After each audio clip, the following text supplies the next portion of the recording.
इस वेले एक वड्डी खबर का रुख कर लेने दसना चाहांगे सिद्धू मूसेवाले के कतल कांड दे विच हुण तक की सब तो वड्डी सफलता हासिल हुई है पंजाब पुलिस नूं। ते वड्डी खबर जिहड़ी है सामने आ रही है जिथे कि सिद्धू के कतल मामले दे विच फोरेंसिक जांच दे विच एक खुलासा हो चुकिया है।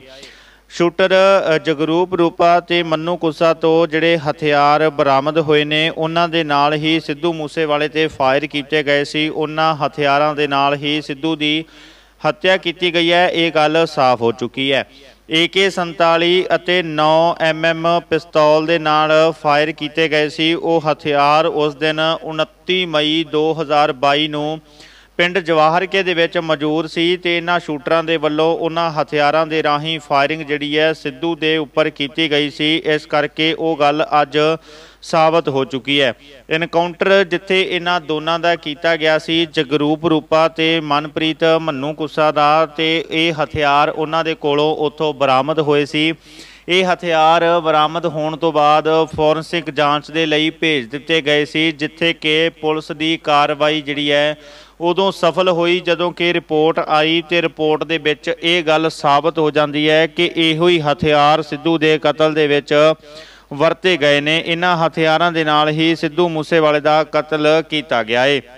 दसना चाहांगे जिस दिन इन्हां दा इनकाउंटर हुंदा है तो उस दिन ये हथियार इन्हां दे कोले मौजूद सी। इन्हां हथियारां दे नाल ही पुलिस दे उपर फायरिंग की गई सी। पिंड भकना दे विच इन्हां दोने गैंगस्टरां दे वल्लों पुलिस दे उपर काफ़ी लम्मा समा फायरिंग की गई तो फायरिंग तो बाद उत्थे इनकाउंटर दे विच ही इन्हां दी मौत हो जाती है। ये दोने जाने मारे जाते हैं। कुछ दिन पहला अमृतसर दे विच सिद्धू मूसेवाले दे कातलां दा इनकाउंटर किया गया सी जिहदे विच जगरूप रूपा ते मनप्रीत मन्नू कुसा गैंगस्टर जिहड़े सी उन्हां दी हत्या कर दित्ती गई सी। इनकाउंटर हो चुकिया सी। पिंड भकना दे विच इनकाउंटर दौरान मारे गए जगरूप रूपा ते मन्नू कुसा जिहड़े ने उन्हां दा पोस्टमार्टम किया गया। पोस्टमार्टम करन वाले पैनल दे विच एक डॉक्टर सिविल हस्पताल और 2 डॉक्टर मैडिकल कॉलेज के मौजूद सी। इस संबंधी जानकारी DCP डिटैक्टिव मुखबिंदर सिंह चीना ने दी कि दोहां मृतक शरीरां नूं ही सिविल हस्पताल के मार्चरी रूम विच पहुँचा दिता गया सी। हालांकि एक गल ये भी कही जाती है कि जदों इन्हां दोनां दा इनकाउंटर होया तो उस तो बाद इन्हां परिवारां दे प्रतिकर्म भी कुछ सामने आए सी। इन्हां दे की कहना है परिवारां दा दसना चाहांगे।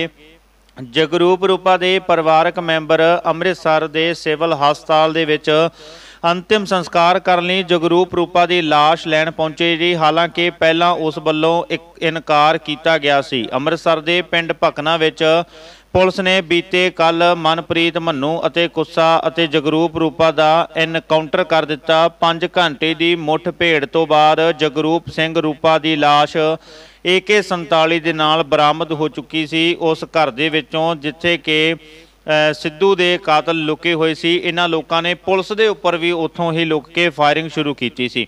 सिद्धू मूसेवाले दे कतल तो बाद फरार चल रहे सी यह शूटर मनप्रीत मन्नू अते जगरूप रूपा की पुलिस मुकाबले दे विच मौत होने की खबर तो बाद रूपा की मां पलविंदर कौर ने अपने आप नूं कमरे च बंद कर लिया सी। हालांकि उसके पिता ने कहा है कि जैसी करनी वैसी भरनी, मेरे बेटे ने मूसेवाले नूं गोली मारी सी। अज उसकी हालत भी सब दे सामने मौजूद है। रूपा के पिता बलजिंदर सिंह ने दस्सिया कि उसका वड्डा लड़का रणजोर सिंह फौज विच है पर रूपा नशे का आदी हो चुकिया सी। इस कारण उसनों बेदखल भी कर दिता गया सी क्योंकि उसदियां शिकायतां हर रोज़ आउंदियां रहिंदियां सी। पुलिस अक्सर उसनों लभदी होई घर पहुँच जाती अते उसनों तंग परेशान भी करती सी। इस कारण उसनों जायदाद तो बेदखल कर दिता गया सी। पिता ने दस्सिया कि उसने कई बार रूपा नूं गलत काम छड्डण लई समझाया पर वह नहीं समझिया। हुण मैं समझांगा कि मेरी एक ही पुत्र एक ही औलाद है। अपने दिल उत्ते पत्थर रख लिया। ना मैं रूपा की मृतक दे देखांगा अते ना ही उसका अंतिम संस्कार करांगा। ये गल कही गई सी रूपा के फादर दे वल्लों। मां पलविंदर कौर ने कहा कि पहला ही कहा सी कि जे रूपे ने एक गलती की है तो उसनों उसदे गुनाहां की सज़ा जरूर मिलनी चाहिए है। सिद्धू मूसेवाले नूं जे उसने मारिया तो रूपा नूं भी गोली मार दिओ। इत्थे सब नूं लेखा देना पवेगा। रूपा की मां ने दस्सिया कि ਜਗਰੂਪ ਕਈ ਸਾਲ ਪਹਿਲਾਂ ਗਲਤ ਸੰਗਤ ਵਿੱਚ ਪੈ ਗਿਆ ਸੀ। ਉਹ ਨਸ਼ੇ ਦਾ ਆਦੀ ਹੋ ਚੁੱਕਿਆ ਸੀ। ਕਦੇ ਉਹ ਘਰ ਆਉਂਦਾ ਸੀ, ਕਦੇ ਨਾ, ਕਦੇ ਉਹ ਆ ਵੀ ਜਾਂਦਾ ਸੀ, ਕਦੇ ਨਹੀਂ। ਇਹ ਗੱਲ ਉਸ ਦੀ ਮਾਤਾ ਦੇ ਵੱਲੋਂ ਕੀਤੀ ਗਈ ਹੈ।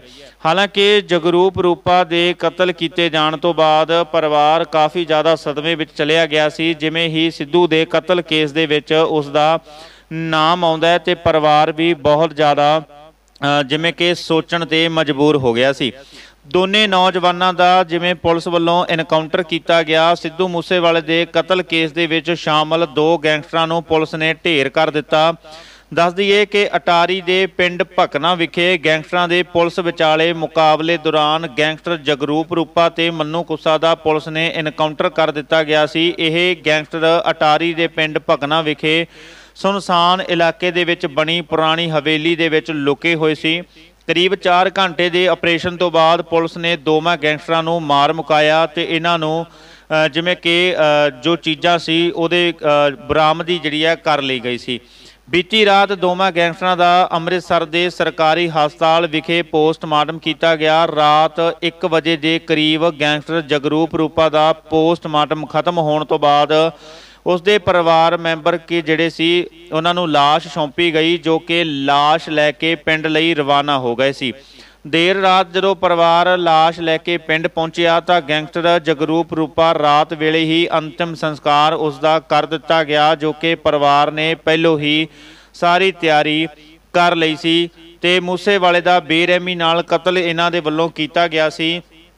ਜ਼ਿਕਰ ਇਹ ਖਾਸ ਕਿ ਸੂਬਾ ਸਰਕਾਰ ਵੱਲੋਂ ਸੁਰੱਖਿਆ ਵਾਪਸ ਲੈਣ ਤੋਂ 1 ਦਿਨ ਬਾਅਦ 29 ਮਈ ਨੂੰ ਪੰਜਾਬੀ ਗਾਇਕ ਸਿੱਧੂ ਮੂਸੇਵਾਲੇ ਦਾ ਪੰਜਾਬ ਦੇ ਮਾਨਸਾ ਜ਼ਿਲ੍ਹੇ ਵਿੱਚ ਅਣਪਛਾਤੇ ਹਮਲਾਵਰਾਂ ਵੱਲੋਂ ਕਤਲ ਕਰ ਦਿੱਤਾ ਗਿਆ ਸੀ। ਘਟਨਾ ਸਮੇਂ ਮੂਸੇਵਾਲੇ ਦਾ ਭਰਾ ਅਤੇ ਦੋਸਤ ਵੀ ਉਹਨਾਂ ਦੀ ਗੱਡੀ ਦੇ ਵਿੱਚ ਸਵਾਰ ਸਨ, ਜੋ ਹਮਲੇ ਵਿੱਚ ਜ਼ਖਮੀ ਹੋ ਗਏ। ਹਮਲਾਵਰਾਂ ਨੇ ਮੂਸੇਵਾਲੇ ਦੇ ਕਰੀਬ 30 ਰਾਉਂਡ ਫਾਇਰ ਕੀਤੇ, ਜਿਸ ਕਾਰਨ ਉਸ ਦੀ ਮੌਕੇ ਤੇ ਹੀ ਮੌਤ ਹੋ ਗਈ ਸੀ। ਇਸ ਜਾਂਚ ਦੇ ਵਿੱਚ ਇਹ ਗੱਲ ਸਾਹਮਣੇ ਆ ਚੁੱਕੀ ਹੈ। ਦੱਸਣਾ ਚਾਹਾਂਗੇ ਉਸ ਦੇ ਐਨਕਾਊਂਟਰ ਤੋਂ ਬਾਅਦ ਜਿਵੇਂ ਕਿ ਕਾਫੀ ਗੱਲਾਂ ਸਾਹਮਣੇ ਆਈਆਂ ਨੇ। ਉਸ ਦੇ ਪਰਿਵਾਰ ਨੇ ਵੀ ਕੁਝ ਚੌਂਕਾ ਦੇਣ ਵਾਲੀਆਂ ਗੱਲਾਂ ਦੱਸੀਆਂ ਨੇ। ਉਸ ਦੇ ਪਰਿਵਾਰ ਨੇ ਕਾਫੀ ਅਜਿਹੀਆਂ ਗੱਲਾਂ ਕੀਤੀਆਂ ਨੇ ਜੋ ਸ਼ਾਇਦ ਅਸੀਂ ਕਦੇ ਨਹੀਂ ਵੀ ਸੁਣੀਆਂ ਹੋਣਗੀਆਂ। ਜਗਰੂਪ ਰੂਪਾ ਤੇ ਮੰਨੂ ਕੁੱਸਾ ਦੇ ਪਰਿਵਾਰ ਵਾਲਿਆਂ ਨੇ ਇਹ ਗੱਲਾਂ ਸਾਹਮਣੇ ਰੱਖੀਆਂ ਨੇ ਕਿ ਸਿੱਧੂ ਦੇ ਕਤਲ ਦੇ ਵਿੱਚ ਉਹ ਲੋਕ ਜੇਕਰ ਸ਼ਾਮਲ ਸੀ ਤਾਂ ਉਹਨਾਂ ਦੇ ਨਾਲ ਬਿਲਕੁਲ ਸਹੀ ਹੋਇਆ, ਜੇਕਰ ਉਹ ਕਤਲ ਦੇ ਵਿੱਚ ਸ਼ਾਮਲ ਨਹੀਂ ਸੀ ਤਾਂ ਉਹਨਾਂ ਦੇ ਨਾਲ ਇਹ ਬੇਬੁਨਿਆਦ ਹੋਇਆ, ਇਹ ਗਲਤ ਹੋਇਆ। ਇਹ ਗੱਲ ਪਰਿਵਾਰਕ ਮੈਂਬਰਾਂ ਦੇ ਵੱਲੋਂ ਕਹੀ ਗਈ ਸੀ। ਹਾਲਾਂਕਿ ਇਹਦੇ ਵਿੱਚ ਕਿੰਨਾ ਕੁ ਸੱਚ ਹੈ ਇਹਦੇ ਬਾਰੇ ਕੁਝ ਵੀ ਕਿਹਾ ਨਹੀਂ ਜਾ ਸਕਦਾ। ਜਾਂਚ ਜਿਹੜੀ ਹੈ ਹਜੇ ਤੱਕ ਚੱਲਦੀ ਪਈ ਹੈ। ਜੋ ਹਥਿਆਰ ਇਹਨਾਂ ਕੋਲੋਂ ਬਰਾਮਦ ਹੋਏ ਨੇ ਇਹਦੇ ਵਿੱਚੋਂ ਹੀ ਫਾਇਰ ਕੀਤੇ ਗਏ ਸੀ। ਸਿੱਧੂ ਦੇ ਕਤਲ ਦੇ ਵਿੱਚ ਹਥਿਆਰ ਵਰਤੇ ਗਏ ਸੀ। ਫੋਰੈਂਸਿਕ ਰਿਪੋਰਟ ਦੇ ਮੁਤਾਬਕ ਇਹ ਸਾਬਤ ਹੋ ਚੁੱਕਿਆ ਹੈ। ਸੋ ਮਿਲਦੇ ਹਾਂ ਜੀ ਨਵੀਂ ਅਪਡੇਟ ਦੇ ਨਾਲ, ਤਦ ਤੱਕ ਲਈ ਧੰਨਵਾਦ।